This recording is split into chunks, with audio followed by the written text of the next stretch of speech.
Alright, so this is continuation of Synergy Lighting Controls, getting into the electrical part of the system, so whoever watches this can begin to learn how it actually functions.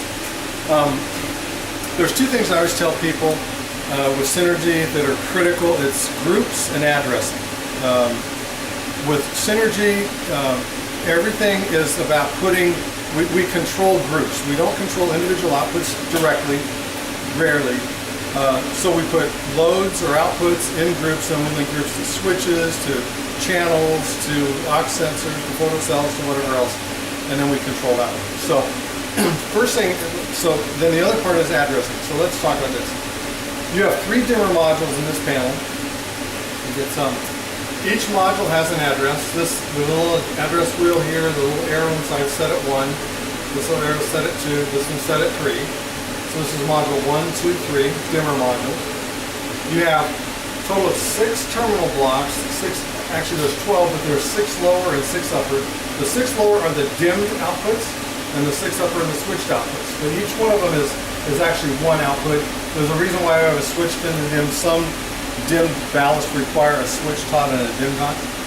So the way we then number this would be like if you went to a hotel and you checked in and they gave you a key for the 3rd floor, room 305.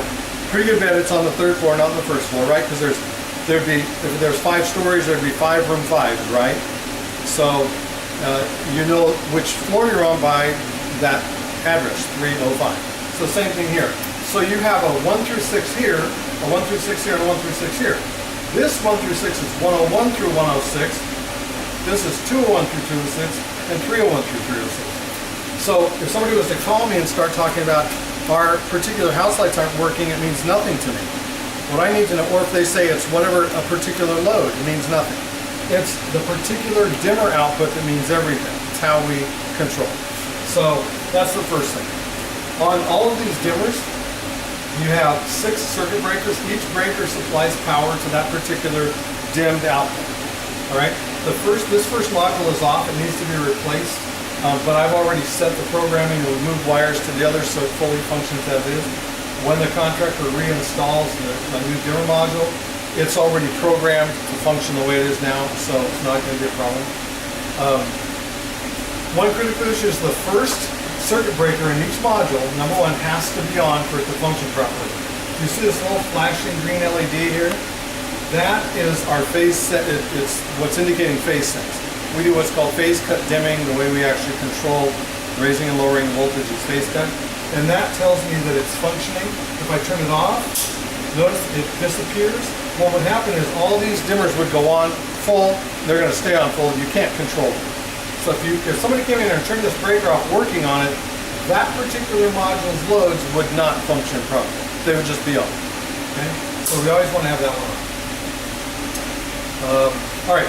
Another thing on these modules, if there was the necessity to come in and through programming you couldn't get lights to turn on or off, there's an override switch. This little slide switch here that's above this terminal block, and it's hard to see, but over here on this side it says on, here it says off, and in the middle above it says auto. Right now it's in the auto mode. If I turn it all the way to the left, which is off, all these red LEDs that correspond to each dimmer went off, and it'll say all off override O2, and O2 is the module number. Right? So just turn O2 off. If I put it in the middle, that's auto. It means all the programming works, the switches, the slides, the presets are all going to work.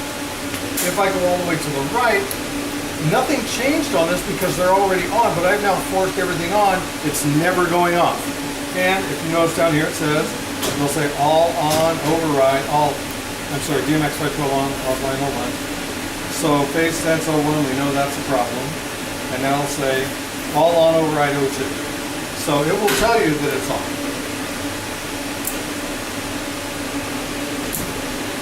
So we want it to be in the middle in order to function. But in a tough situation where all of a sudden they don't have their lights on, they could come in here and I just don't want anyone to get in here that's not electrical, right? We don't want custodians doing it. And this is where they could override it. Okay? You've got some analog and digital inputs you're not using, so I don't care about those. You've got the same thing with the manual override switch. You also have terminal block that you can manually override if they have dry contact cords which they want to use to override these as well. Okay, so that's basically this part of the system. All right, let's come down here. The brains of the system is a 586 computer. Just like any computer, it can hang up, especially if you're Windows based as opposed to Mac. So if something hangs up where you press a button here and nothing happens, or more likely you come in and this would say controller not found, check power supply on off switch. If this controller hangs up, none of the programming stuff is going to work. Just like your PC, you're sitting here doing this, nothing works, right? So in this case, same thing. So if it had controller not found, check power supply on off switch, it's this switch back here. Can you see that? Get down here. See the on off slide switch back there? Right there. See it? Get down here. Slide down here, Kim. There, right there. There's the power supply on off switch, right? So what I'm going to do is I'm going to turn this guy off, and it comes up and says power failed. Now power isn't really failed because we still have power here, obviously. You turn it back on, and now it's going to reboot. So it's just like with your PC, when you choose restart, that's what I'm doing. I'm doing a restart. You can also do an entire shutdown, which kills everything. The restart doesn't kill all the background, all the BIOS, and all the background programming. So it's possible that it might hang up again and still not come up. If that's the case, right now it's going to just start looking at the modules and bring itself back up again. But if it didn't come back up, if it came up with that screen saying controller not found, check power supply on off switch, then you'd turn that switch off again. There's two screws right here on top of the chassis. They're on slots. So if I loosen them, I can pull this straight out, just pull it out enough to kill power because there's a plug in the back, push it back in, tighten the two screws, turn that back on again, and that completely reboots the system, does it shut down and reboot. Okay? Now, a couple other things. Right now, this little red connector, that's not mine. That's the guys using RS-232 to communicate with my panel. There's a green connector back here that has black and a blue wire plugged into it. That's the 24 volts that goes out to all of my stations out there. If that's unplugged, the stations are dead. This connector here with the blue, white, blue, and shield, this is what we call our A4 network. This is the communications out to all our individual stations out there. You have 4 9-button stations and 1 graphic control station up in the sound audio booth. Okay, let's do one other thing here. A couple of things. The display, you've got 4 soft keys that have lines to the 4 lines of the display. If I press, you've got numbers here, back, enter, up, down, plus and minus, all for programming, for doing changes, whatever. I want to go through one thing here, a couple things specifically that you can do. If I press start, I can do overriding, programming, setting up, and searching. If I press overriding, it says you can override relays, dimmers, groups, and partitions. Now, just like your PC that you went in and bought, you either bought from Apple or you went into a store and bought it, your PC can do, you only use about 20% of what your PC is designed for, right? I mean, we all know that. Same thing here. This controller is a computer and it can do a bunch of stuff. You're not using it for everything here. So you don't have relays, you don't have partitions, you do have dimmers, you have groups. So I'm going to press dimmers, and it will find the first dimmer in the panel, dimmer 101. I can level, you can do a timeout. What I want to do is, let's say I want to override dimmer 301 on or off.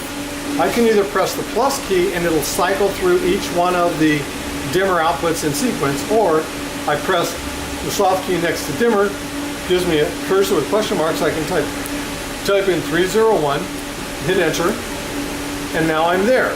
Now I can put in level off of 100, it's from 0 to 100%, 0 being off, 100% being on. So since it says level off right now, if I press enter, boom, the red LED corresponding to that dimmer output just went out. Okay, and that's one other thing I guess I forgot, is that each one of these red LEDs, if you look, there's a number next to them, 1, 2, 3, 4, 5, 6. The red LEDs mean we've told the dimmer to be on. It doesn't tell us what level, it just says it's supposed to be on. Is that okay? Mm-hmm. All right. So I just turned that number 1 off. So now let's turn 301 back on. I press the soft key next to level, type in 100. Notice it says on and hit enter, and it came back on. And it came back on at 100%. I can make, if we were looking at the lights, I can set the levels. If they had a problem with the controls out there, but this still worked, they could actually come in here and set the levels here. So I can press level, type in 50, and hit enter. Now, nothing changed. There was a slight change in the brightness of that LED. If you watch it again, watch what happens if I do 25, see if it changes. And hit enter. Yeah, I couldn't really tell on them. But now the output is 25% of the output of the fixture. So you could do that as well. So 100 is on, 0 is off, and everything in between. So you can override individual relays on and off. Now, were you recording when I did the group 0 override, or was that when I did? Okay, so you got that right. Let's look at a couple other things. Start, programming, setting up searching. If you hit searching, about Synergy, this should always say 3 dimmer modules and 5 stations. If it says 4 stations, then one of the stations is dropped out, is not working right.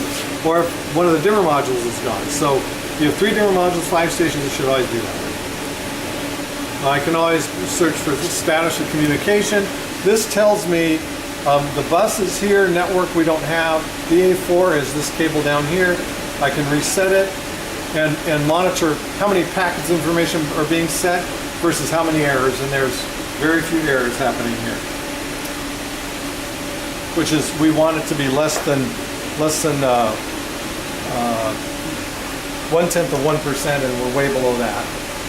So like right now we've seen 1 error, and we're already at 5,002. So 500 would be 10%, 550 would be 1%, 5 would be 1/10 of 1%. We're at 2, and it's still climbing. So we're in good shape. Okay. You're not going to use Flash. Most of the stuff, because it's real simple, you're not going to use any of this. You're not going to do programming from here. It's already programmed. So if you need to change the time and date, if when the time and date is on here, you press there, you can go time, press the soft key, type in the time. So let's say and it's military time. So it's 13:43, hit enter. If you need to change the date, the same thing, soft key next to there. And if you get to a place you don't like, press the back key and it will jump you out without saving it.